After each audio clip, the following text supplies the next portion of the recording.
Dita, dëgjojeni këtë ngjarje të çuditshme që ka ndodhur në vitin 2023.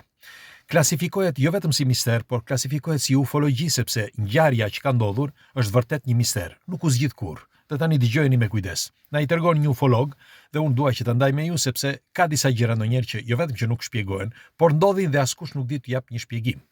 Kush është rastësisht si gjithmonë dhe nuk e ka bërë ende, bëjini like faqes dhe videos që të shihemi sërish dhe ju falenderoj që jemi për bashkë. Ishte viti 2023, një djalosh i ri, radiolog, Marcus Webb, bënte vizita. Ai zakonisht e kishin vendosur që të bënte vizita në Portland. E kishin vendosur që të bënte vizitat në mbrëmje, pra jo ditën, sepse kishte më pak pacient dhe ky meqense ishte djalë i ri sa të bënte eksperiencë. Dhe një mbrëmje shkoi një grua rreth 46 vjeçe që të bënte një vizitë rutinë. Pra gruaja shkoi vetëm për të bërë një vizitë për të kuptuar nëse kishte ndonjë problem. Pa ajo s'kishte asnjë problem sepse nuk u ankua nga asgjë. Të paktën sipas dokumentave të lëna nga Marcus. Dhe pasi bëri këtë vizitën, Marcus vuri re diçka të çuditshme.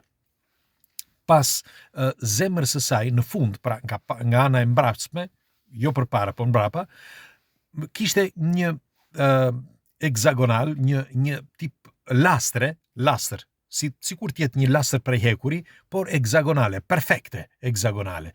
Pra nuk është se ishte diçka e parafort që mund të ishte një kock apo diçka e tillë. Dhe shkoi që ta vizitonte, ta shikonte se çfarë ishte. E kur e pa, ishte vërtet një lastër metalike, ose një lastër që ndoshta një pjesë e saj ishte prej metali. Dhe u shqetësua dhe i tha gruas, i tha, ti ke bërë ndonjë ndërhyrje, tha më përpara? Jo, i tha gruas, s'kam bërë asnjë ndërhyrje. Po si është e mundur, tha, që këtu në zemër, pas zemrës tënde, ke këtë lastër në heksagonale. Nuk kam bërë asnjë vizitë, asnjë operacion të tillë, tha. Në fakt, ai çfarë bëri? E kontrolloi, tha, nëse dëshiron të kontrolloj. Dhe e kontrolloi gjithandaj se mos kishte ndonjë brim, ose ndonjë çarje që ajo nuk mante mend, sepse mos kishte ndonjë amnezi, pra në tru. Sepse nëse do të vjesh një metal, një cop metali i tillë, padyshim duhet kishte një çarje, duhet kishte një operacion. Nuk ishte asgjë prej gjë, as nga pas shpine, as nga përpara. Dhe ishte çudi. Ai e vendosi këtë në të gjithë kartelën e saj klinike dhe gruaja shkoi që të vizitojë diku tjetër.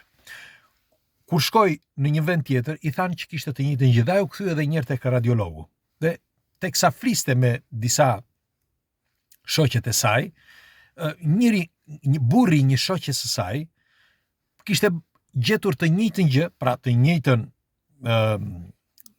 si mund të quhet, medalion, sepse kështu e quajtën, si medalion sepse ishte heksagonale, të njëjtën gjë kishte gjetur dhe ai pikërisht pra pas zemrës, dhe ishte çuditshme. Por ai nuk e kishte bërë publike, në fakt aty duke diskutuar së bashku thanë, është çudi sepse unë nuk kam bërë ndonjë ndërhyrje kirurgjikale, i tha tjetri. Si përfundim, shkuan që të dy tek Marcus. Gruaja, pra, së bashku me shoqen e saj dhe me burrin e saj. Shkuan dhe bën kontrollin. Në fakt, ai e vërtetoi, pra Marcus e vërtetoi që edhe ky zotëria kishte të njëjtin lastër prej hekuri pas zemrës. Pra, çfarë kishin parë në anë tjetër, e pa dhe ky. Mirë po, me kalimin e muajve, ai e konstatoi këtë edhe në njerëz të tjerë. Dhe kaluan 16 pacient, pra 16 pacient në të njëjtën zonë që kishin këtë lastër pas zemrës. Ai donte të kuptonte se çfarë ishte, në fakt, sepse ishte vetëm një radiolog. Ai nuk mund të kuptonte, nuk mund të ndërhynte në punët e të tjerëve dhe donte të kuptonte dhe filloi që të bënte studime se çfarë kishte. Gjeti 54 njerëz me këtë. Pra 54 njerëz me këtë lastër pas zemrës, ku 3 prej tyre, vetëm 3 prej tyre, pra 51 të tjerë, nuk dinin që kishin bërë ndonjë operacion. Të tjerët vetëm 3 kishin bërë një operacion në zemër. Këta që kishin bërë operacion në zemër, dukej, pra ishte e dukshme që ata që kishin operacionin në zemër, kishin një hapje në krahëror për atë që kishin bërë, pra për kirurgjin që kishin bërë. Mirë po, ç'lidhje kishte? Ç'lidhje kishte kjo kjo lastër heksagonale. Çfarë bëri? Ai ekzaminoi njërin nga këta pacient, një pacient të ri që nuk kishte bërë me fjalë kirurgji, dhe vuri re, sepse me anë të disa aparaturave, vuri re që ajo lastra lëshonte emetonte një rrym, sikur të ishin emetime energjie. Dhe filloi që të shikonte se çfarë ku ndërhynte. Në fakt ajo ndërhynte edhe, pra emetimi ndërhynte edhe në aparaturën që ai e kontrollonte. Dhe nuk kuptonte se çfarë mund të kishte. Si përfundim, u pyeti dhe të tjerët, por rastisi që, pra pyeti që nëse mund të shkonin që të bënin vizitën, dhe prap ai konstatoi të njëjtën gjë tek pacientët e tjerë.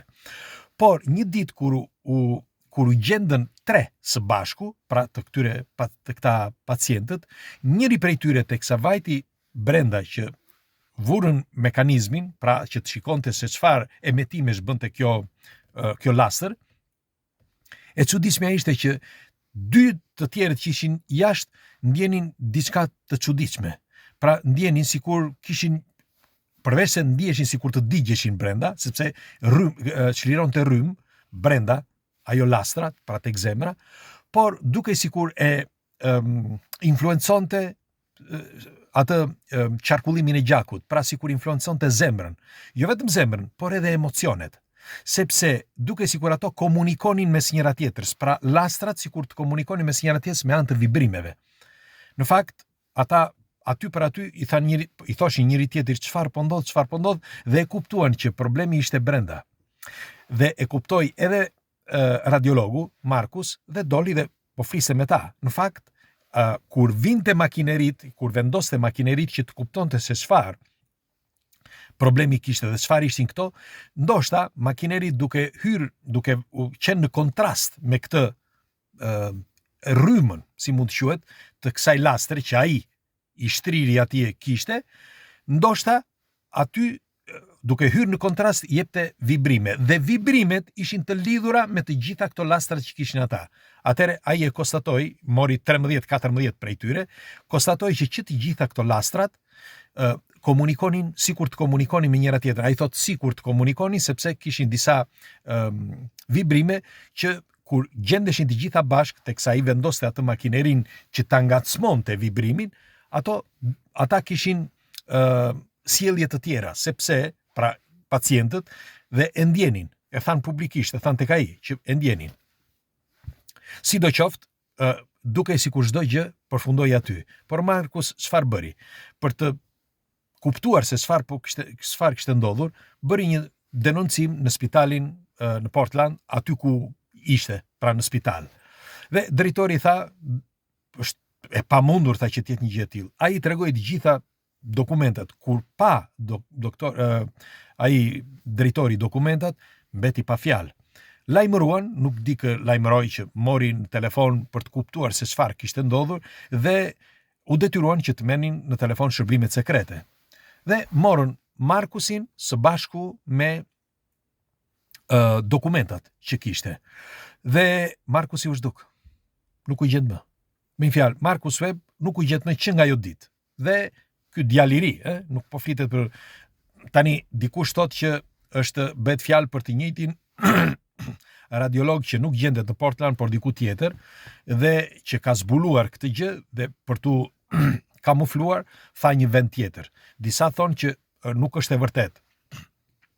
Disa të tjerë e klasifikojnë këtë si teori konspirative, dhe mirë po, ata që e kanë studiuar këtë si çështje dhe thonë, betohen që ky Markus ka ekzistuar me të vërtet, pra ky radiologu, dhe është zhdukur. Tani, çfarë mendimi mund të kemi në këtë?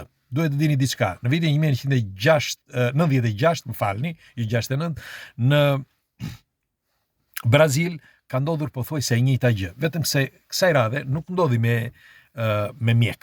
Por mjekët u thanë disa pacientëve, ishin një grup pacientësh që kishin punuar në një minier, që kishin prekur diçka që nuk duhet kishin prekur. Nuk dihet se çfarë, askush nuk e di, disa thonë që ishin metale etj. Por ajo që ndodhi që të gjithë këta djemë të rinj, shumë prej tyre, të këtyre minatorëve, po vdisnin. Sepse kishin prekur diçka, nuk dihet se çfarë, dhe po vdisnin. Dhe është e dokumentuar kjo, shkuan tek mjekët thanë shkonin në shtëpi sepse po vdisni. Ishin 50-60 prej tyre. Si përfundim, këta shpëtuan sepse thonë që disa qenje u shfaqën tek këta dhe i shpëtuan. Pak të kështu thuhet. E di që duket si një fantazi, por ky është një nga këto rastet e dokumentuara dhe u vendosën, si thon, u vendosën një tip lastre, jo në zemër, por u vendosën një tip lastre pas qafe. Të paktën kështu thuhet. Dhe pas një farë kohe, kjo lastër u zhduk. Pra nuk, lenjer që nuk kishte një vend, me një fjalë që mund të ishte hapur me bisturi apo jo, të gjithë e kishin, këta që ishin të smur, por si përfundim në fund fare, lastra nuk ishte më aty dhe ata u shëruan. Kjo është një ngjarje e dokumentuar, e përsëris dhe njerë, ka ndodhur në Brazil. Megjithatë, ngjarja që ju tregova sot, për sa i përket Marcus Webb, edhe sikur të jetë një teori konspirative, prapse ne e dim që mes njerëzve tregohet që jetojnë disa specie që ndoshta për një mënyrë apo për një tjetër bëjnë eksperimente ose ndoshta për të evoluar mendjen e njeriut, zemrën e njeriut, e ndoshta edhe për të ndihmuar. Ndoshta edhe për eksperimente tjera që ne nuk i njohim. Megjithatë, kjo është ajo që doja t'ju tregoj dhe do një mendimin tuaj, çfarë mendimi keni për këtë argument. Ditë të mbarë, kalofshi bukur dhe një fundjavë të këndshme.